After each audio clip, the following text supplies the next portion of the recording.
ये प्रातः क्लास चल रहा था 11 जनवरी 1969।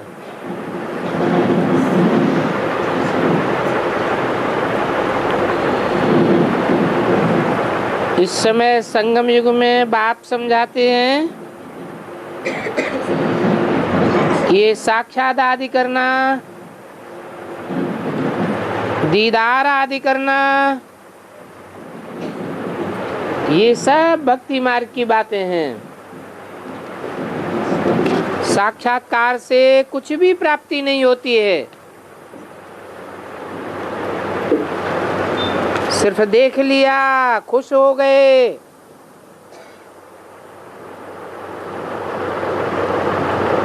जो जड़ चित्र देखे हैं वो करके चैतन्य में देखने में आवेंगे।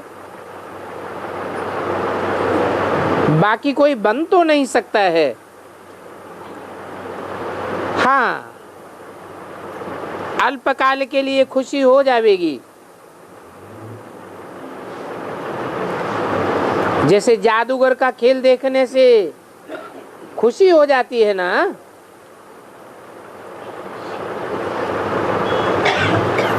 11:69 की वाणी का चौथा पेज। तो वो खुशी अल्पकाल की बात है, ऐसे नहीं जन्म जन्मांतर के लिए खुशी हो जाएगी।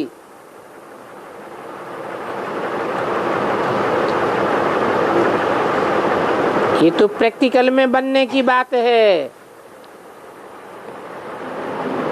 तुम तो प्रैक्टिकल में नर से नारायण और नारी से लक्ष्मी जैसे बनते हो, वो भी 21 जन्म के लिए, आधा कल्प के लिए। अभी भी तुम समझते हो हम सदा सुखी बने, बाकी दीदार इन आंखों से भी करते हो और दिव्य दृष्टि से भी तुम यही देखते हो। फर्क तो कोई नहीं पड़ता है। तो बाप भिन्न भिन्न प्रकार से समझाते रहते हैं। भक्ति मार्ग में साक्षात्कार होता है और ज्ञान मार्ग में तुमको साक्षात मिल जाते हैं। मिल के आ जाते तुम साक्षात स्वयं ही देवी देवता बन जाते हो। तो जब भी तुम्हारे सामने कोई आवे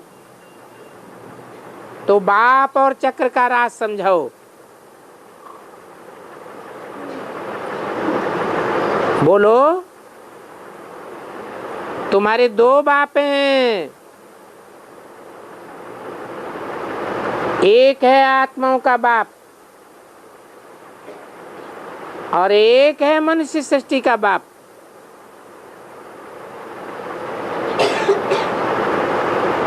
अभी संगम युग में दोनों कंबाइंड होते हैं।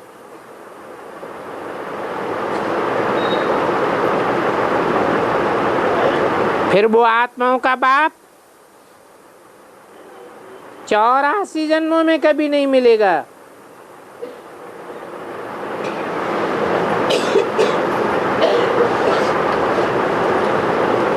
साकार मनुष्य सृष्टि के बाप से 84 जन्मों में मेल तो होगा, परंतु पहचान नहीं सकेंगे। तो 84 के चक्र को याद कराना है। चक्र को याद करने से चक्रवर्ती राजा बनेंगे।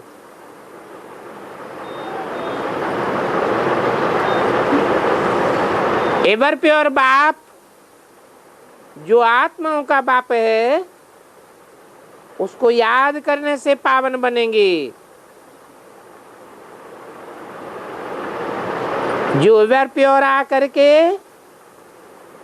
एवर इम्प्योर को भी एवर प्योर बनाए देते हैं। पावन है सत्युग की राजाई और पतित है नरक की राजाई। और वास्तव में नरक की कोई राजाई नहीं कहेंगे। क्या कहेंगे? नरक की राजाई है या कांटों का ताज है? कांटों का ताज है, नरक की राजाई नहीं है, गधाई है। क्योंकि नरक में तो मनुष्य बहुत दुखी होते हैं। परंतु अभी संगम युग है, इस पुरुषोत्तम संगम युग में चेंज होती है। जो पुरानी दुनिया है, दुखदाई दुनिया है, वो बदल करके अभी नई दुनिया बनती है। मनुष्य इन बातों को समझते नहीं है। कहते हैं हमको फुर्सत नहीं है। वो समझते हैं चेंज होने में अभी 40,000 वर्ष पड़े हैं। तो ये घोर अंधेरा छाया हुआ है।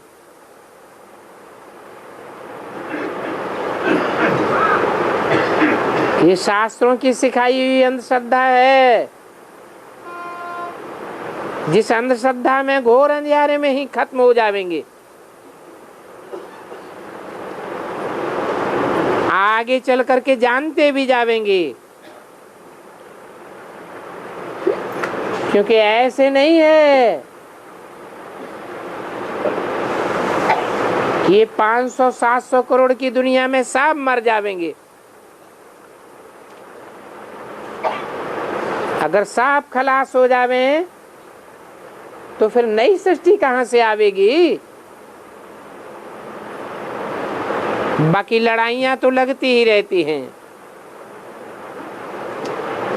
शास्त्रों में लिखा है देवताओं और असुरों की लड़ाई लगी। अभी तो ये रावण राज्य ही चेंज होना है, तो जरूर लड़ाई लगी होगी। और इसका नाम ही है महाभारी महाभारत लड़ाई।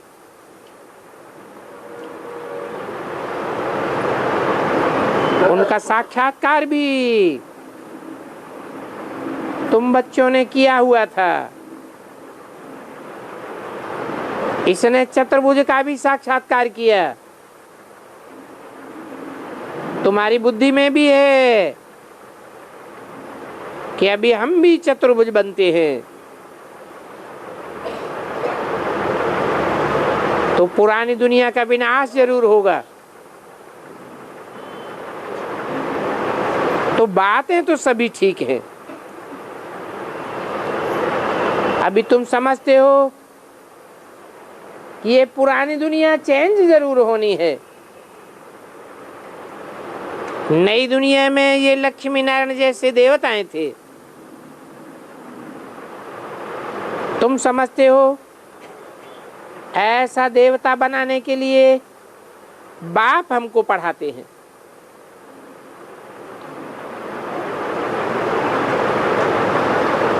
और बेहद का बाप जब हमको पढ़ाते हैं, जो एवर प्योर बाप है, तो जरूर हम देवताएं बनेंगे। और हमको ही बाप आकर के मनुष्य से देवता बनाते। तो जरूर हमने ही 84 जन्म लिए हैं। आगे चल करके बहुत इन बातों को मानेंगे, समझेंगे कि बरोबर देवी देवता धर्म वाले ही फर्स्ट हैं। अल्लाह ने आकर के अव्वल दिन की स्थापना की है। कहानी भी बनाते हैं अल्लाह अव्वल दिन। देवता धर्म के ही 84 जन्म लेते हैं, और सभी धर्म तो बाद में आते हैं, तो जरूर कम जन्म लेंगे। सभी धर्म वाले जो सृष्टि चक्र में बाद बाद में आते रहते हैं, 84 जन्म कैसे लेंगे? आगे चल करके तुम बच्चे बहुत समझदार बनते जावेंगे। इसलिए तुम ये म्यूजियम आदि खोलते जाते हो। इस म्यूजियम से व्यंग मार्ग की सर्विस होगी। तो व्यंग मार्ग और चीटी मार्ग, ये नाम भी अभी के हैं।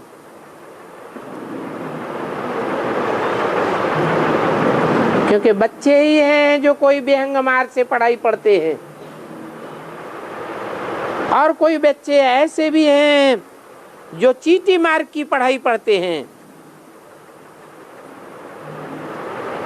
चीटी मार्ग की पढ़ाई पढ़ने वाले तो चढ़ नहीं सकेंगे। जो व्यंग मार्ग वाले बच्चे हैं वो अच्छी रीति पढ़ाई पढ़ते हैं और बहुतों को समझाते हैं।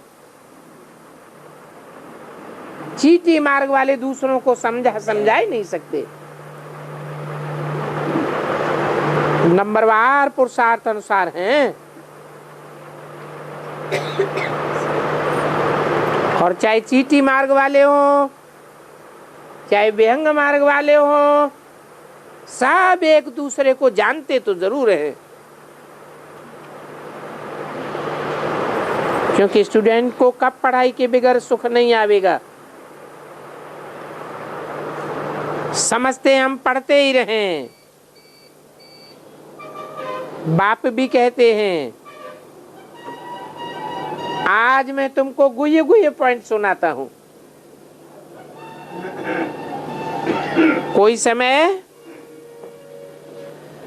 ऐसा भी आवेगा कि ऐसी ऐसी गुह्य बातें सुनावेंगे जो तुम्हारे कान ही खुल जावेंगे।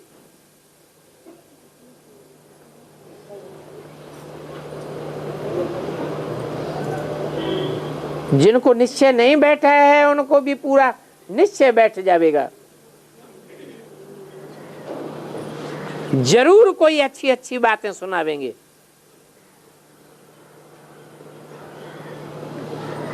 जो कहने लग पड़ेंगे, जो अभी तक हमने नहीं समझा था वो अब समझ गए।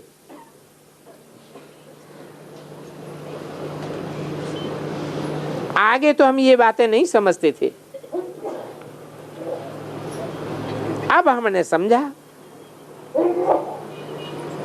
तो ये पढ़ाई ऐसी है जिस पढ़ाई को पढ़ते पढ़ते मनुष्यों के संशय दूर हो जाते हैं। फिर जिनके संशय दूर हो जाते हैं वो अपना अनुभव बैठ करके सुनाते हैं। बरोबर हमने फलानी मुरली सुनी तो हमारी आंखें खुल गई। इन पॉइंट से हमको यह निश्चय हो गया। होता भी ऐसे ही है जैसे कल पहले हुआ था। इतने सभी बच्चे ऐसे ही कहते हैं, कल पहले मिसल, अब मैं जाकर के निश्चय बुद्धि बना हूं। अब मुझे माया हिला ही नहीं सकती है। बरोबर भगवान बिगर ये नॉलेज रचयिता और रचना के आज मध्यंत की कोई समझा ही नहीं सकता। और भगवान बिगर ये चित्र कोई बना ही नहीं सकता। तुम बच्चे तो जानते हो, आगे तो ये चित्र नहीं थे। त्रिमूर्ति के ऊपर कब शिव बाबा का चित्र देखा, अभी समझते हो। ये तो यथार्थ चित्र है। पहले हम भी अयथार्थ थे।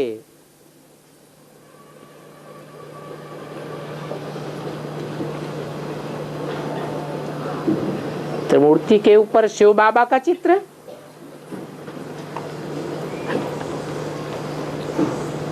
ये त्रिमूर्ति के ऊपर शिव बाबा का चित्र है,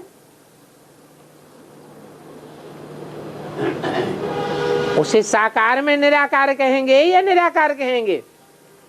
निराकार निराकार है। देखने के लिए ऐसा लगता है, लगता है लेकिन है नहीं, बोलता चालता है। जब साकार में प्रवेश होते हैं तब बोलते चालते रहते। तो चित्र क्या कहता है कि साकार में निराकार है या सिर्फ निराकार है? हैं? ऊपर मानो साकार में निराकार। त्रिमूर्ति के ऊपर जो चित्र बना हुआ है, वो चित्र से क्या साबित होता है?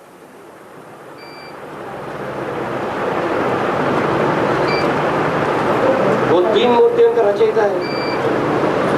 साबित होता है कि उसमें जो बिंदु है वो निराकार है, और जो लिंग है वो साकार की यादगार है। जिस साकार में वो बिंदु प्रवेश करता है, और वो साकार भी निराकारी स्टेज वाला है, इसलिए उसको हाथ पांव नाक आंख कान नहीं दिखाए गए। तीन मूर्तियों को तो अपने हाथ पांव नाक आंख कान भी हैं, इसलिए उनको निराकार नहीं कह सकते।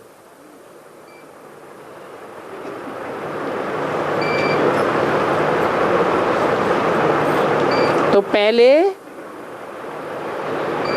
तुम यथार्थ नीति नहीं समझते थे, अभी यथार्थ रीति समझ गए हो। बाप को सर्वव्यापी कह दिया है, बाकी तो भक्ति मार्ग में सभी चित्र रख दिए। अभी तुमको ज्ञान तो बहुत विस्तार से मिलता है, मूल बात है बीज और झाड़ की। इसको याद रखने से सारा 84 का चक्र याद रहेगा। बाकी डिटेल जो इतना सुना है, वो सारा डिटेल तुम किसी को नहीं सुना सकते। ऐसी कोई पढ़ाई होती है क्या? तुम्हारे में भी नंबरवार महारथी घोड़े सवार और प्यादे हैं। घोड़े सवार की धारणा इतनी है जितनी वो पढ़ा सकते हैं।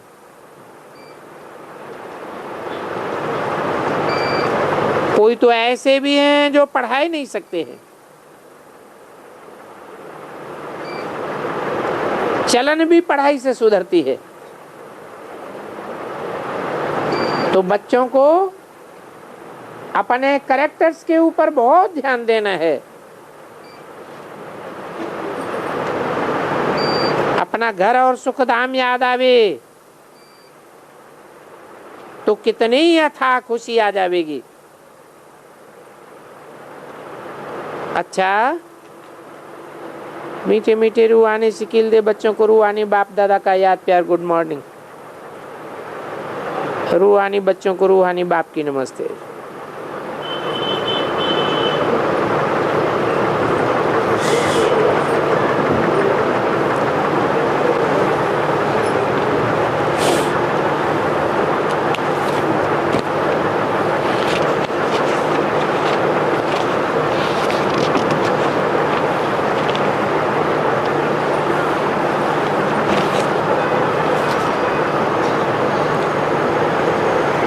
एक और रात्रि क्लास है।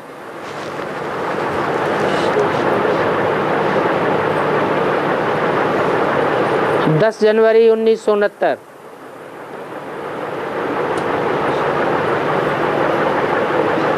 जैसे कोई पहाड़ों पर जाते हैं हवाखोरी के लिए,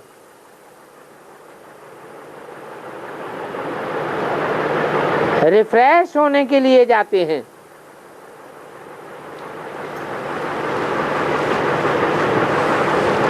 अब उस दुनिया में तो होता ही है घूमना फिरना। ऑफिस आदि में रहने से तो वो काम ही बुद्धि में रहता है, बाहर जाने से ऑफिस के ख्याल से फ्री हो जाएंगे।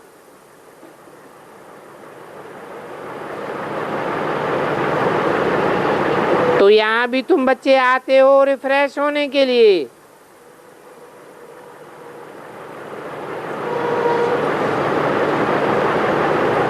ऊंचे से ऊंची पहाड़ों जैसी स्टेज पाने के लिए। आधा कल्प भक्ति करते करते थकावट हो गई है।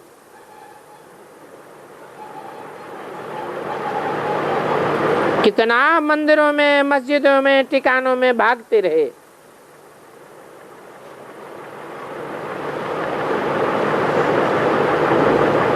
ज्ञान तो मिलता ही है पुरुषोत्तम संगम युग पर।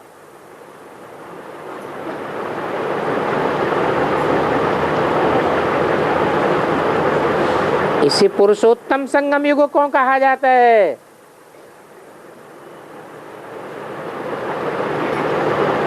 क्या कारण है? क्योंकि इस युग में ही तुमको पुरुषों में उत्तम पार्ट बजाने के वाले की जानकारी होती है।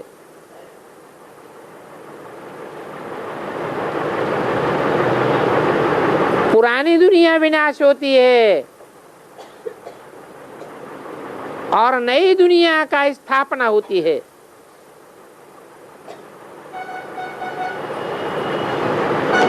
बाकी प्रलय नहीं होता है।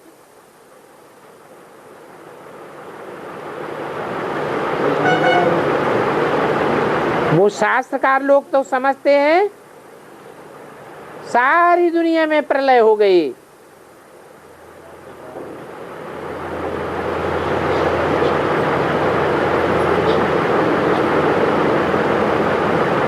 एक सर्वव्यापी भगवान में सारी दुनिया लीन हो गई।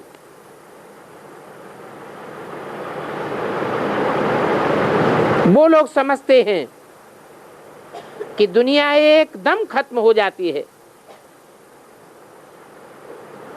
परंतु नहीं, एकदम ये दुनिया खत्म नहीं होती है, चेंज होती है।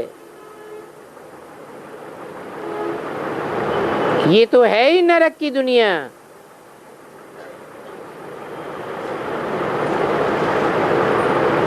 पुरुषोत्तम युग में भगवान बाप आवेंगे तो जरूर नरक को स्वर्ग बनावेंगे। उनका नाम ही है हेवनली गॉड फादर। नरक को कहा जाता है पुरानी दुनिया। तो नई दुनिया और पुरानी दुनिया क्या होती है, ये फर्क भी तुम बच्चों की बुद्धि में है और डिटेल सहित तुमको समझाया गया है। ये बात स्मृति में रखना है कि कल्प वृक्ष में नई दुनिया क्या है और पुरानी दुनिया क्या है।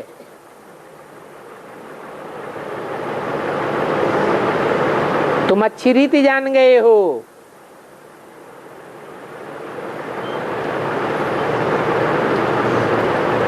कल्प वृक्ष में देखते भी हो,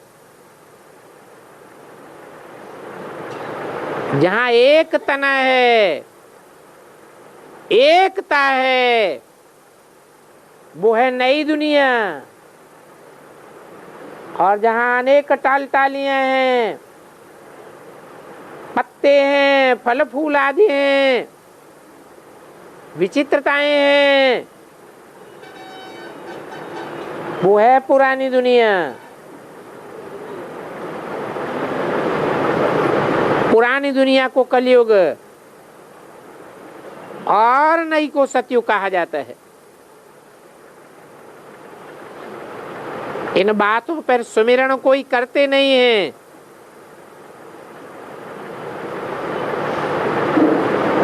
तुम्हारी बुद्धि में तो विस्तार है,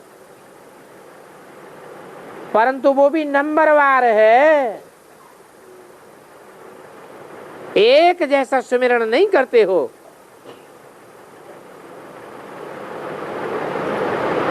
समझाने की रिफाइननेस नहीं है।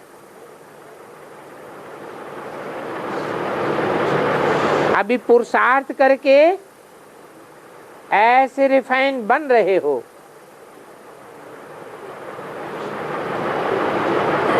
दिल तो होती है कि हम ऐसा समझावें जो झट कोई की बुद्धि में बैठ जावे, क्योंकि ये बहुत समझने की बातें हैं।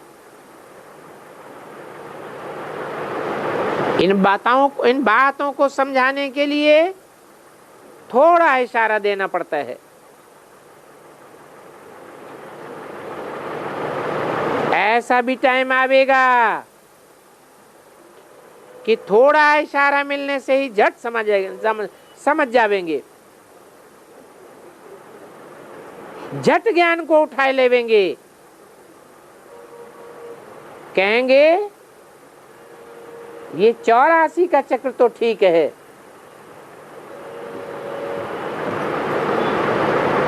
84 लाख योनियां होती हैं, परंतु मनुष्य आत्मा 84 के चक्र में आती है। ये नई दुनिया सो पुरानी दुनिया बनती है, ये बात भी ठीक है, परंतु आगे चल करके कच्चे कच्चे टूट पड़ेंगे। और अभी भी बहुत टूट गए हैं। इसलिए भगवान वाच है, आश्चर्यवत सुनंती कथंती भागंती। क्योंकि ये माया का युद्ध है। इस लड़ाई में मारा मारी बहुत होती है।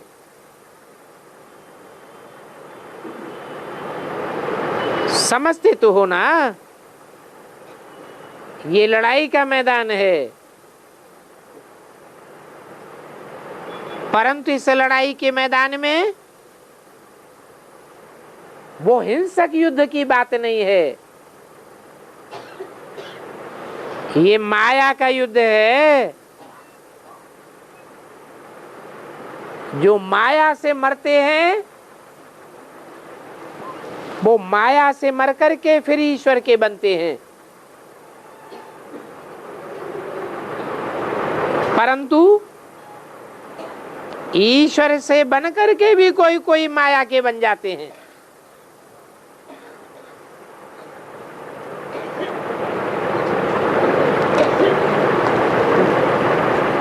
एडाप्ट होकर के फिर फारकती देख देते हैं, डाइवोर्स दे देते हैं।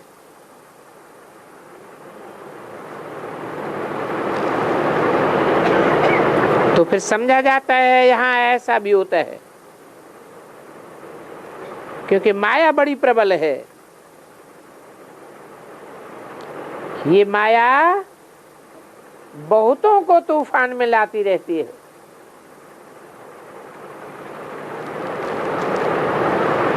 माया ईश्वर के गोद से छुड़ाए लेती है। ऐसा ऐसा गहरा टेम्पटेशन देती है कि बुद्धि ललचायमान हो जाती है। बच्चे भी समझते हैं कि ये हमारी हार जीत होती है। ये खेल ही हार जीत का है। 63 जन्म हम 5 विकारों से हारे हैं।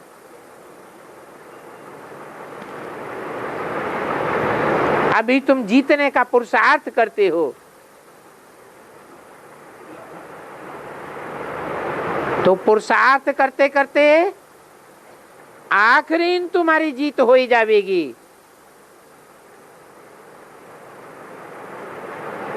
63 जन्म के उतरने के संस्कार है ना।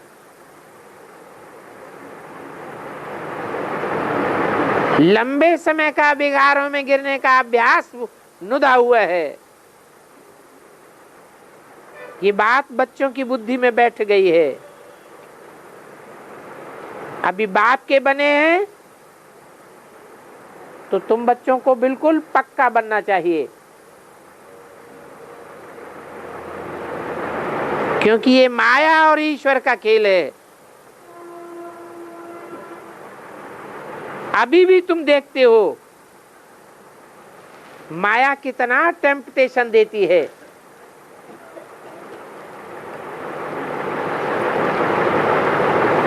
ध्यान दीदार में जाने से खेल ही खलास हो जाता है। तुम बच्चों की बुद्धि में है। अभी हमने 84 का चक्र लगा करके पूरा किया। जो देवताएं थे वो ही फिर क्षत्रिय, वैश्य, शूद्र बने हैं। अभी हम शूद्र से ब्राह्मण बने हैं। ब्राह्मण बन करके फिर देवता बन जाएंगे।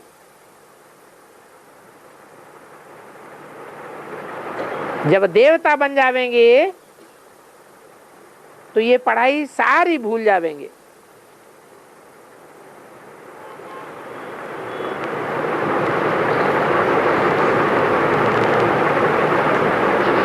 पांव पीछे हट जाता है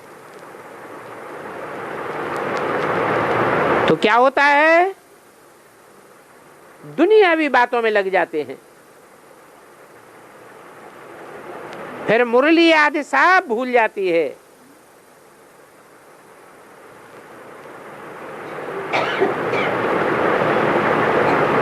बुलाने पर भी रिफ्रेश होते नहीं हैं।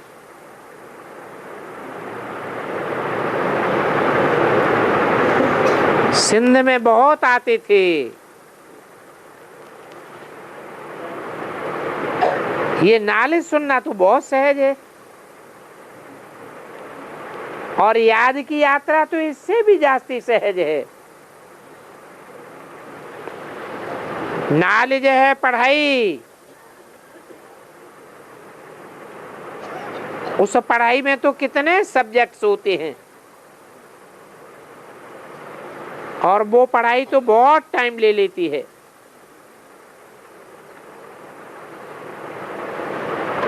परंतु अभी देखने में आता है कि याद डिफिकल्ट हो गई है, पढ़ाई तो सहज है।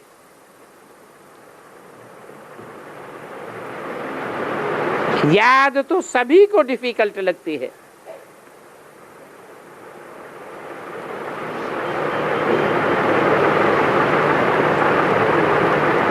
तुम बच्चों को घड़ी घड़ी बाप याद पड़े और साथ में स्वर्ग भी याद पड़े।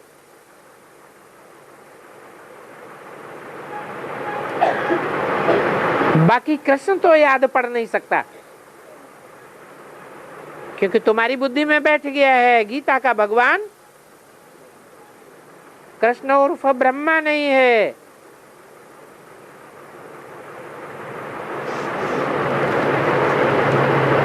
उस कृष्ण की आत्मा ने तो माता का पार्ट लिया।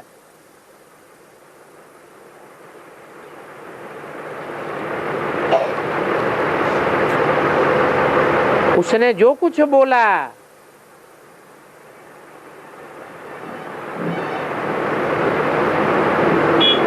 तो जैसे बच्चे को खिलाते हैं,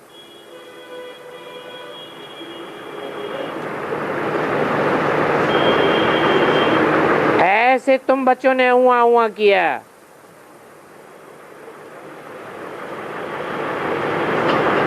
ये शिव बाबा ने हुआ हुआ किया क्या?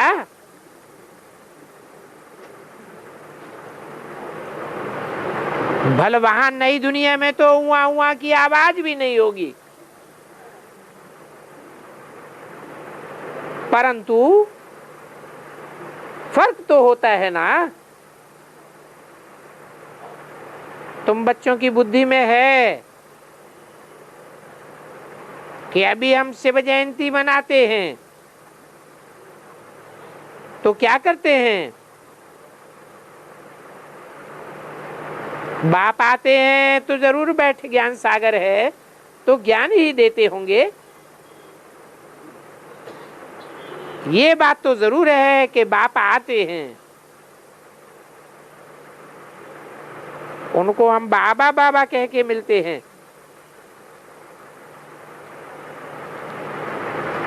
और बाप नई दुनिया स्थापन करने आते हैं।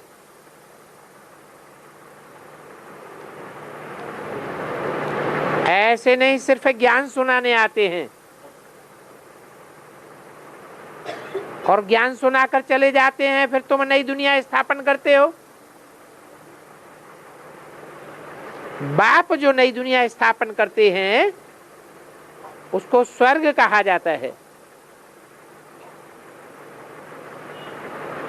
क्योंकि बाप ही सदैव स्वस्थिति में स्थित होने वाला है।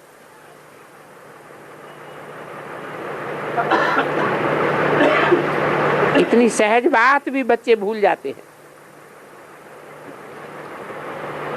अभी तुम समझते हो कि शिव बाबा रचयिता है, आत्माओं के बाप शिव बाप को रचयिता नहीं कहेंगे। क्यों नहीं कहेंगे? क्योंकि वो सिर्फ आत्माओं का बाप है। आत्माएं अनादि हैं और बाप भी अनादि है। आत्माएं रची नहीं जाती हैं, नई सृष्टि रची जाती है। बाकी पुरानी सृष्टि थोड़े ही रचेंगे। बात तो बड़ी सहज है। अभी तुमको निमित्त बनाया है तो तुम तो कोई से भी पूछ सकते हो। ये वंडरफुल बातें हैं। जो भी आत्माएं हैं उन आत्माओं का नाम नहीं पड़ता है, आत्माओं के शरीर का नाम सब जानते हैं। आत्मा के शरीर का नाम पड़ता है। बाकी एक ही बेहद का बाप है जिसकी आत्मा का भी नाम है, उसका नाम है शिव। मेरी बिंदी का ही नाम है शिव, जो सदैव निराकारी स्टेज में रहने वाला है। तो इनके शरीर का नाम नहीं पड़ता है। वो शिव बाबा एक ही बार आते हैं।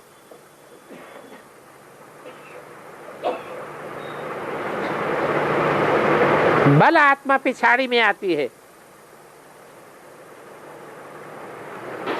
तो भी नाम तो पड़ता है ना। शिव बाबा तो एक ही बार आते हैं तो भी उनका नाम नहीं पड़ता है। उनके शरीर का नाम होता ही नहीं और उनको शरीर है ही नहीं।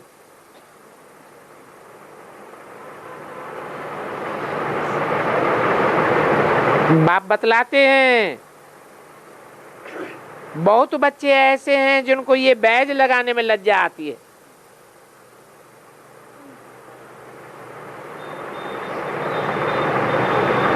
लज्जा क्यों आती है?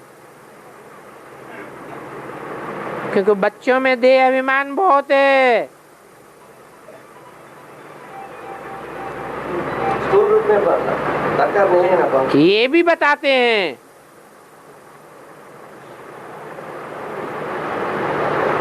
बैज बुद्धि रूपी पॉकेट में रखो या न रखो, निकाल कर दूसरों को समझाओ या न समझाओ, फिर भी तुमको गाली तो जरूर खानी पड़ेगी। कितनी भी तुम अभी लज्जायमान बनो, बाप ने गाली खाई है तो बच्चों को भी खानी जरूर पड़ेगी।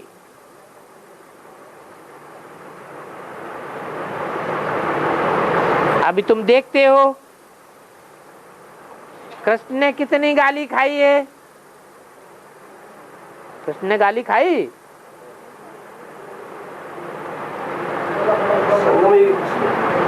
ब्रह्मा के रूप में जन्म लेकर गाली खाई या नहीं खाई? परंतु ब्रह्मा से भी जास्ती गाली खाई है शिव बाबा ने। फिर कहेंगे कृष्ण ने, फिर सबसे जास्ती गाली खाई है राम ने।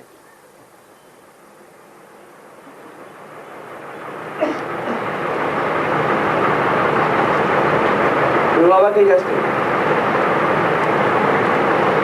शिव बाबा फेल होता है क्या?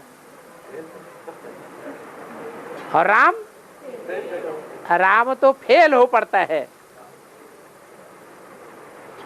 डिफेम करने से भारत की कितनी ग्लानि हुई है। परमात्मा को सर्वव्यापी कहना ये नंबर 1 ग्लानि है। फिर कृष्ण जो विश्व का मालिक बना था उनकी भी ग्लानि कर दी। उनको भी देखो भिखारी बना दिया है। और ठिक्कर भित्तर में तो शिव बाबा को डाल दिया। अब बताओ, उनको अपना शरीर ही नहीं तो भिखारी कैसे होंगे? विकार शरीर के साथ भोगे जाते हैं या बिना शरीर के भोगे जाते हैं? और कृष्ण को तो छोटेपन में भिखारी बनाई दिया।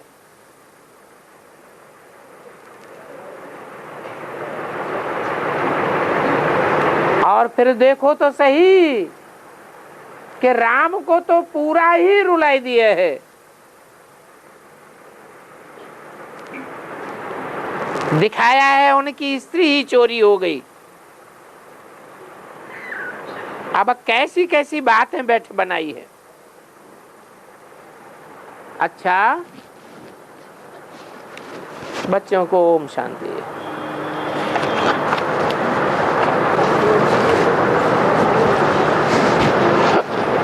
और 2 छोटे छोटे रात्रि क्लास।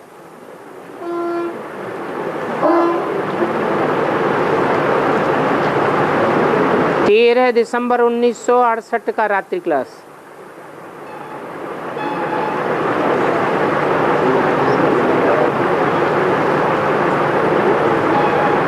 इतने बैठे हुए बच्चों के बीच में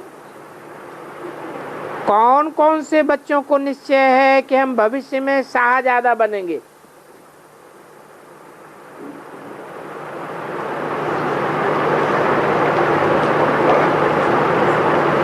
अभी पुरुषोत्तम संगम युग तो है ही।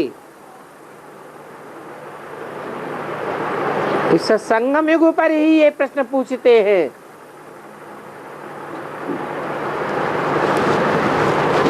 क्योंकि तुम बच्चे जानते हो अभी डायनेस्टी की स्थापना हो रही है, तो जरूर स्टूडेंट को ये ख्याल होगा कि राजधानी स्थापन होती है तो हम क्या बनने वाले हैं।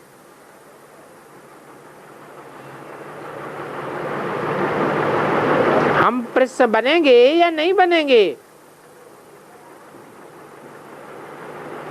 जो निश्चय बुद्धि वाले होंगे उनको तो जरूर खुशी होगी।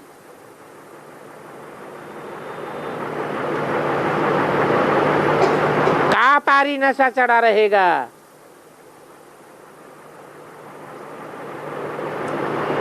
कोई को तो ये भी निश्चय है कि हाँ मैं शरीर छोड़ करके प्रिंस बनूंगा। सिर्फ ब्रह्मा को ही है ब्रह्मा को फॉलो करने वाले कि ब्रह्मा को फॉलो करने वाले और भी बच्चे हैं जिनको ये निश्चय है कि हम ये शरीर छोड़ देंगे, फिर सतयुग में जो पहला नारायण होगा उनके प्रिंस जाकर बनेंगे। इस बात में सभी बच्चों ने हाथ उठाई दिया। कहाँ की बात है? कहाँ हाथ उठाई दिया कि अगले जन्म में जाकर हम प्रिंस बनेंगे?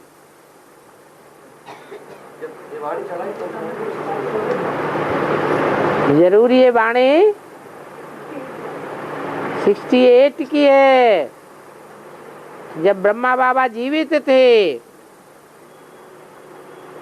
तो उनके सामने जो भी बैठे हुए बच्चे थे उनकी बुद्धि में वही संकल्प था जो ब्रह्मा की बुद्धि में था। लेकिन पहले नारायण के बारे में उनको जानकारी होना चाहिए ना। पहले नारायण के बच्चे बनना माना वो पहले नारायण कौन है वो जानकारी जरूर होना है। फिर एडवांस नॉलेज कैसे कहेंगे? अगर पहले ही ये जानकारी हो जाए तो एडवांस की दरकार कहाँ रहेगी? तो बच्चों को इतनी ही खुशी रहती है। कितनी?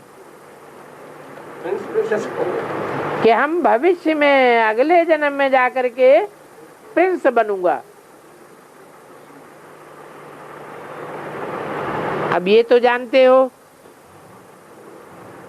कि इसके लिए भी सभी में पूरे दैवी गुण चाहिए। जबकि ये निश्चय है कि मैं प्रिंस बनूंगा। निश्चय बुद्धि माना विजय माला में पिरोवंती, माला का दाना बनंती। तो कहेंगे साज आजा बनंती। बच्चों को जब इतनी खुशी है तो बाप दादा को भी जरूर खुशी होगी। परंतु अगर कोई ऐसी भूल करेंगे तो कहूंगा कि तुमने हाथ उठाया था साजादा बनूंगा। फिर अभी देखो तुम कितनी नाजुक भूल करते हो। जो सच्चे सच्चे बच्चे हैं वो पुरुषार्थ भी सच्चाई से करते हैं। एक दिन होगा जो सभी धर्म वाले कॉन्फ्रेंस में आबू में ही आवेंगे।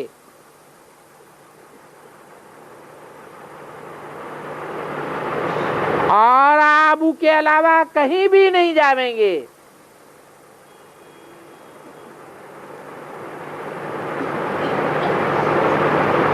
दुनिया के कितने भी बड़े बड़े शहर हों, कितनी भी बड़ी बड़ी राजाइयां चल रही हों, परंतु कॉन्फ्रेंस करने के लिए कहाँ आवेंगे? माउंट आबू में ही आवेंगे। आवेंगे कि हम भी जाकर के राजयोग सीखें। भारत का प्राचीन राजयोग बहुत मशहूर है।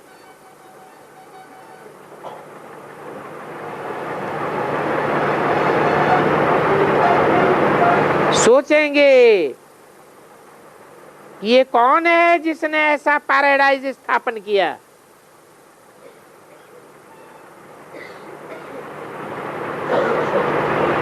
ये कब होगा?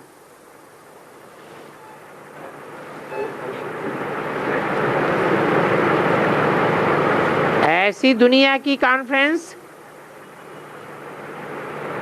कब होगी? तब होगी जब सुखधाम और शांतिधाम दोनों के गेट खुल चुके होंगे। पैराडाइज की स्थापना हो चुकी होगी। कल्प पहले भी हुआ होगा तो जरूर ऐसा चैतन्य म्यूजियम भी बनेगा। तो यहाँ बच्चों को प्रदर्शनी हमेशा के लिए लगानी चाहिए। हम भारत की सेवा करते हैं। इस प्रदर्शनी में बहुतों का कल्याण होगा, खास करके जो देवी देवता सनातन धर्म के नजदीक वाले हैं, उन बच्चों का बहुत कल्याण होगा। कौन है नजदीक वाले हैं? देवी देवता सनातन धर्म के नजदीक वाले कौन हैं?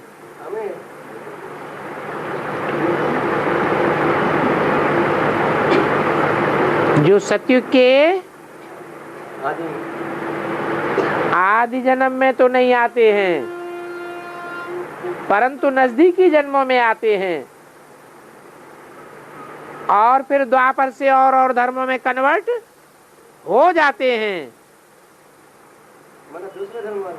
हाँ, वो खास करके नजदीक वाले जो सतयुग में भी आते हैं, त्रेता में भी आते हैं। इसलिए इसको ईश्वरीय विश्वविद्यालय कहा जाता है। पूछे इस विद्यालय का हेड कौन है? अरे ये तो लिखा हुआ है ईश्वरीय विश्वविद्यालय, तो ये ईश्वरीय मिशन है ना। तो ईश्वर के सिवाय इसका हेड और कौन होगा? तो ये लिखना भी यज्ञ में मदद करना है। पैसे आदि खर्चे आदि की बात नहीं है। अच्छा, बच्चों को गुड नाइट और नमस्ते।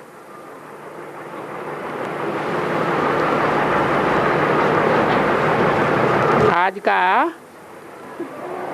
आखिरी रात्रि क्लास है 14/12/68। तुम बच्चे चाहते होंगे हम जल्दी जल्दी स्वर्ग में आवे,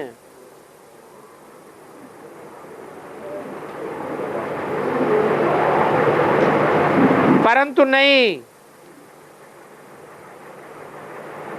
यहां ये वंडरफुल बात है, क्योंकि हम सतयुग में जावेंगे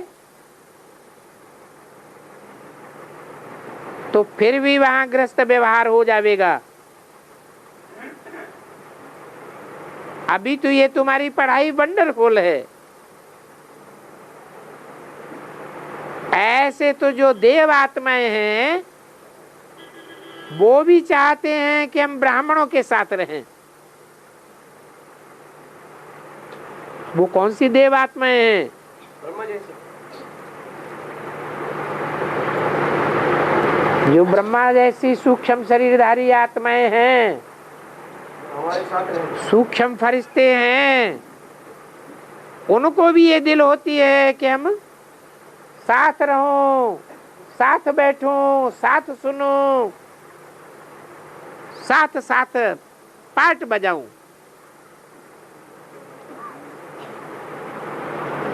परंतु जिनमें इतना ज्ञान नहीं है वो इतना सुख नहीं उठा सकते।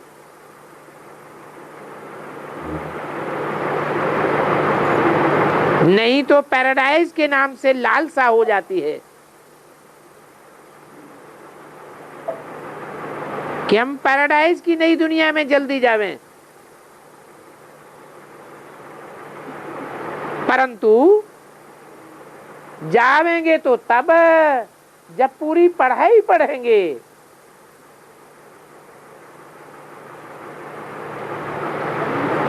अभी सभी पढ़ाई कहाँ पढ़े हैं?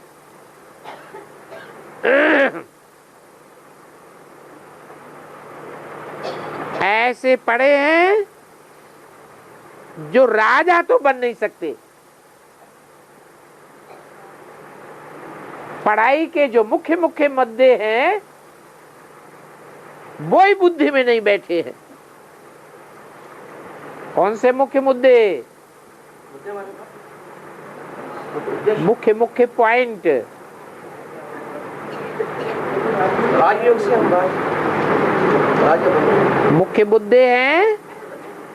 गीता का भगवान कौन? भगवान सर्वव्यापी नहीं है, एक व्यापी कौन? ये बातें बुद्धि में नहीं बैठी हैं तो फिर पैराडाइज में कैसे जावेंगे?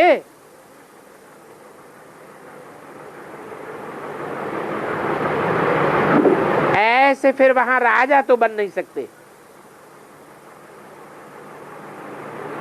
राजा बनने के लिए तो इस शरीर की कर्मेंद्रियों के साथ कर्मातीत अवस्था चाहिए।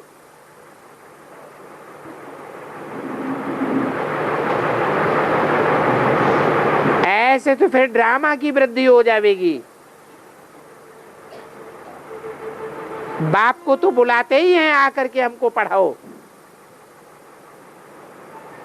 तो मुख्य बात है पढ़ाई की। अक्सर करके जो भी आते हैं उनको ये बात नहीं समझाते हैं कि सुप्रीम बाप ही हमारा सुप्रीम बाप है, टीचर है, सदगुरु है। जो निश्चय बुद्धि हो जाए और झट ऐसे बाप के पास भागे, आकर के देखें कि बाप कैसे ब्राह्मण बच्चों को पढ़ाते हैं। वंडर देखेंगे तो भागेंगे। और एक ही निराकार बाप है जो बाप भी है, टीचर भी है, गुरु भी है। और दुनिया में कोई भी ऐसी आत्मा नहीं है जो बाप भी हो, टीचर भी हो और गुरु भी हो। सिद्ध हो जाता है कि कोई भी आत्मा को बाप, टीचर, सदगुरु नहीं कह सकते। इस बात के ऊपर बहुत अच्छी समझानी है। परंतु बच्चे समय पर पॉइंट देना भूल जाते हैं। बाद में फिर स्मृति में आता है। फिर जो आते हैं उनको समझाया जाता है। जो फिर आते हैं तो समझा जाता है ये अच्छा बच्चा बनेंगे। और आते नहीं हैं तो समझा जाता है ये नई दुनिया में देरी से आवेंगे। क्या कहा? पहली बारी समझाने से ही जो समझ जाते हैं वो हमारे नजदीकी हैं, हमारे कुल के हैं। और पहली बारी समझाने से उनकी बुद्धि में नहीं बैठता, वापस चले जाते हैं। फिर बाद में आते हैं तो समझा जाता है कि ये सत्युग त्रेता में आवेंगे तो, लेकिन देरी से आवेंगे। बाकी आने वाले तो सभी हैं।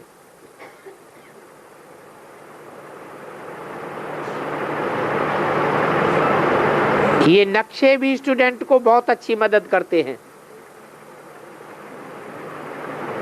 तो देखो कहाँ उन्हों की प्लान और कुमार तो कहाँ तुम्हारा प्लान।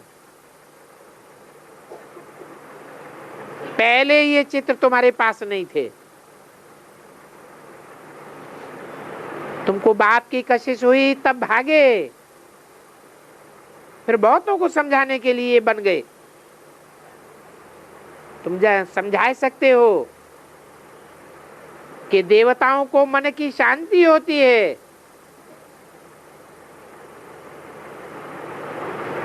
मनुष्यों का मन अशांत होता है।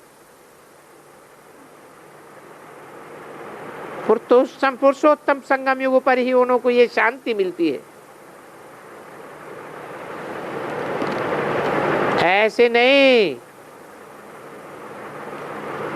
कि सतयुग में ही शांति मिलेगी या शांति धाम में ही शांति मिलेगी।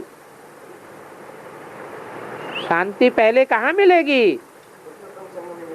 पुरुषोत्तम संगम युग पर ही तुम बच्चों को शांति मिलती है।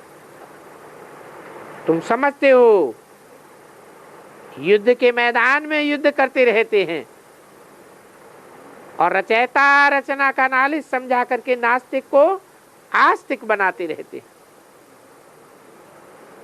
बेहद के बाप को तुम जानते हो और मानते हो।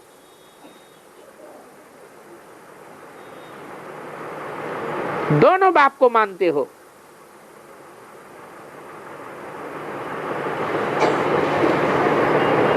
कौन से दोनों बाप? निराकार बाप और मनुष्य सृष्टि, आत्माओं का बाप और मनुष्य सृष्टि का बाप, दोनों बेहद के बाप हैं। सभी बच्चों आत्माओं का बाप और मनुष्य सृष्टि के बाप को जानते हैं। सर्व की सदगति दाता एक ही बाप है। बच्चे मीठे हैं, बाप की सेवा करते हैं तो बाप भी खुश होते हैं। याद की यात्रा का तो हर एक बच्चा खुद जाने। याद करते होंगे तो अपना ही कल्याण करते होंगे। बाकी याद तो गुप्त है, बताते हैं तो मालूम पड़ता है। अगर लिखते ही नहीं है तो कैसे मालूम पड़ेगा? सर्जन को तो सभी बीमारी सुनानी जरूर पड़े तो फिर 100% वृद्धि होने से छूट जाएंगे। नहीं तो वृद्धि होते होते फिर और ही पक्की हो जाएगी। जैसे जेल बर्ड्स होते हैं, जेल की चिड़िया जेल में ही उनको अच्छा लगता है। ये तमो प्रधान से सतो प्रधान बनने की समझानी अभी ही मिलती है। सारी दुनिया में सभी तमो प्रधान हैं, इसलिए सब कुछ सतो प्रधान बनना जरूर है। एक ही बाप कहते हैं ये 5 तत्व भी पावन बनने वाले हैं। अभी तो ये प्रकृति भी तमो प्रधान है, वो भी सतो प्रधान बनेगी। परंतु प्रकृति तो जड़ है और तुम बच्चे तो चैतन्य आत्मा हो। तो पहले कौन सतो प्रधान बनेगा? चैतन्य आत्मा पहले सतो प्रधान बननी चाहिए। सतो प्रधान तमो प्रधान में रात दिन का फर्क है। परंतु पत्थर बुद्धि होने के कारण, तमो प्रधान होने के कारण समझते ही नहीं है। मनुष्यों को ये पता नहीं है कि लक्ष्मी नारायण ही तमो प्रधान बन जाते हैं। विकार में जाते हैं तो निर्विकारी देवताओं को माथा टेकने लग पड़ते हैं। पूज्य से पुजारी कैसे बनते हैं तो समझेंगे। अभी सतो प्रधान जरूर बनना है। हम सो की समझानी भी उनको जरूर देंगे। अच्छा, बच्चों को गुड नाइट और नमस्ते।